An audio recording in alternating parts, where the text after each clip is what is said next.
අඩෝ ලක්ෂිතයා උඹ දැක්කද බං අලුත් සිංහල මිස්ව? බං ලස්සන. ඉටි රූපයක් වගේ බං ඉටි රූපයක් වගේ බං. உன்னை பார்த்தா கண்ணு ஓடுதே குந்தமாகுதே புத்தி மாறியே சத்தம் போடுதே ஓ நீ தொட்டு பேசா கூச்சமாகுதே மூச்சு வாங்குதே காலும் வழி பூகலாங்குதே ஓ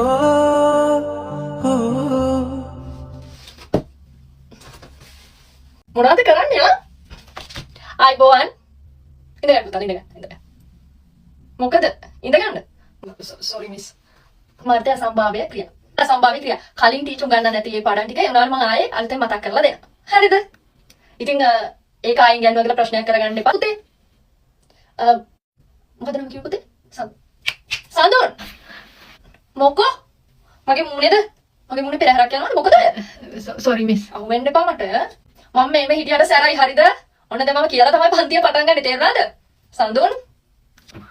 අඩෝ මේ මං සිරාවට කියන්නේ දෙවගණක් වගේ නේ බං. අපිට කලින් ටීචර්ස්ලා එක එකක් මේව සෙට් උන්නේ නැහැ නේ බං. අඩෝ මට නම් දවසක් උනත් බලන් ඉන්න පුළුවන් බං සිරාවට. මොකද අතන? කතාව මොකද?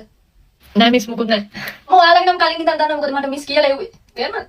හරි පුතේ ඊළඟට අපි ලියන්න මිස් කලින් ඉගෙනුවේ මොන ඉස්කෝලේටද මිස්? ඇයි දැන්? මම කලින් ඉගෙනුවේ පන්නල ජාතික පාසලට. තව ප්‍රශ්න තියෙනවද?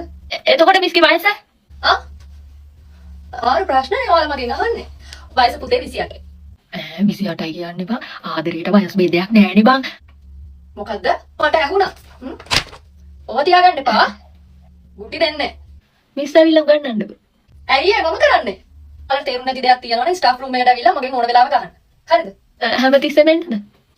ඕන වෙලාවකට මේ ටීචර් කෙනෙක් නැති වෙලාවක ෆ්‍රී පීරියඩ් එකක එන්න මටත් ෆ්‍රී වුණොත් මම ඔයාලට කියලා දෙන්නම්. හරිද? හරි එහෙනම් මම යනවා. බෝවන්. මිස් ෆෝන් එක. කො? ආනේ. Thank you.